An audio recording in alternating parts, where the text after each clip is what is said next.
The story of the poor canary trainer and other stories in this episode are from testimonies given by those who knew St. John Bosco that show how hands-on he was in helping poor people, not just through donating to some worthy cause, but personally, one-on-one, helping out the poor and needy. The Miracles and Prophecies of St. John Bosco, a project of America Needs Fatima. I'm your host, Matthew Miller. Subscribe for new episodes every Monday, Wednesday, and Friday. A beggar's request, do not reject. Do not turn your face away from the poor. Be like a father to orphans, and take the place of a husband to widows. Then God will call you his child, and he will be merciful to you and deliver you from the pit. The Book of Sirach. With these words in mind, the invitation and the Holy Spirit's promise added flame to Don Bosco's charity toward his neighbor.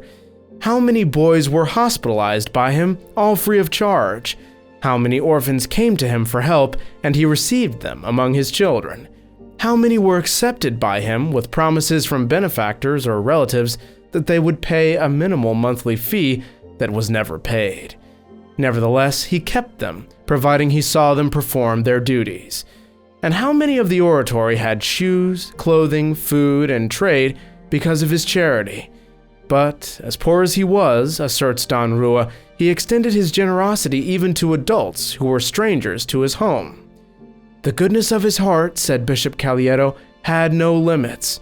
Most sensitive to the misfortunes of others, he was full of compassion for the poor and suffering, and amiability and gentleness with them were characteristic virtues throughout his life. His charity was admirable, all the more so given the devastating times in which he lived. He supported many of those who lacked the means to support themselves, at times even receiving them into his house, either temporarily until they found employment, or permanently. Others he urged to retire to charitable institutions. Don Piano remembered, "When I was a student of morals in Turin, I found myself with Don Bosco one day, and we met a poor man who asked for alms. As happened frequently, Don Bosco had no money with him, so he turned to me and asked if I had any. I answered him by opening my wallet, and he saw that I had a note for 2 liras, so he begged me to give it to the poor man with a promise to return it to me. A few months later, he told me that he owed me a debt, alluding to that 2 lira note, and offered it to me. However, I didn't accept, as I was happy to cooperate with his charity." Don Dalmazzo wrote, "Several times I saw Don Bosco giving out very large alms, especially when it was a matter of people who fell on hard times or women in distress. I also saw him dispense scudi, coins of 20 lire, and more than 300 lira notes. This happened frequently when it came to apostates who had returned to the faith and lacked the means of livelihood, or non-Catholics who had entered the bosom of the church and lacked support."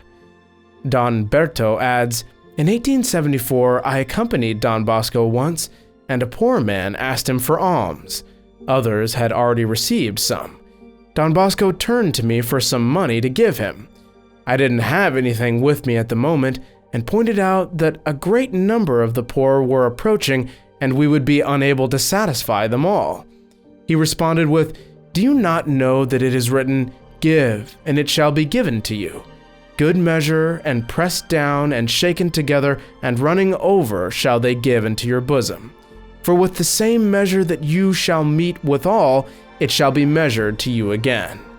Not a misery fell before his eyes without him trying as much as he could to provide relief for it.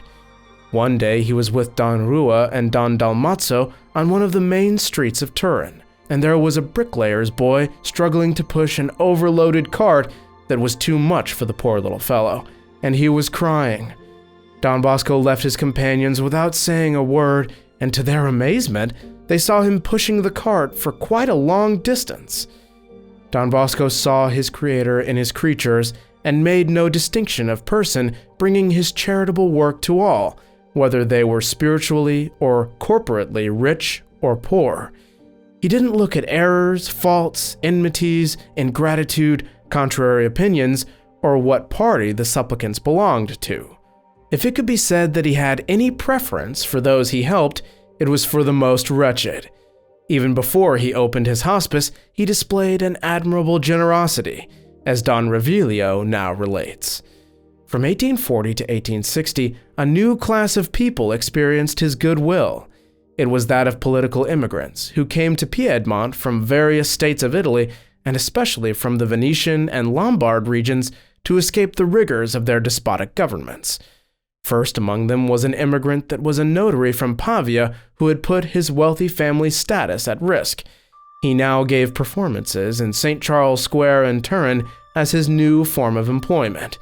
He had trained quite a number of canaries to do unique tricks.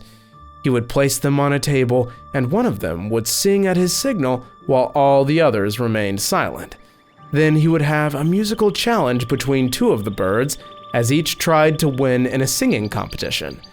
Sometimes they all sang together in chorus, then a single one continued. The chorus then resumed its warbling until the silence was broken and a duet let its harmonious trills be heard. At last, a grand finale chorus closed the music. Immense crowds witnessed the feats of these little singers who fell silent and sang, either solo or in unison, all at a nod from their trainer. There was one scene that called attention to its artistic comedy. Two canaries came out to battle against one another with a cardboard sword attached to one leg and began a duel. The gesture of raising the sword and striking the opponent was done most gracefully. The one who was touched limped as if wounded. The other circled him as the wounded one rolled around, watching the enemy's moves. At last, the assailant raised his foot and lowered his sword in a final blow, and his opponent dropped as if dead, remaining motionless. All the other canaries came out from all sides and would run around it and sang in a sad melody. Then they would grab it with their beaks and drag it over a slight rise placed in the middle of the little table. Then the dead man remained still, and the others would spread a small paper in the form of a funeral drape over it with their beaks. They would put some hay on this paper, which was placed in the corner of the table. Thus they buried their comrade and retreated to the end of the table, moving their heads while singing with a broken and slow warbling. Then, all of a sudden, the dead man was flapping his wings from underneath the paper and hay, jumps up, and begins a happy warbling. Then all the other canaries gather around him, echoing this festive song. This incredible act sounds impossible, but you just had to see it for yourself. How could someone train a group of birds to be obedient to that degree?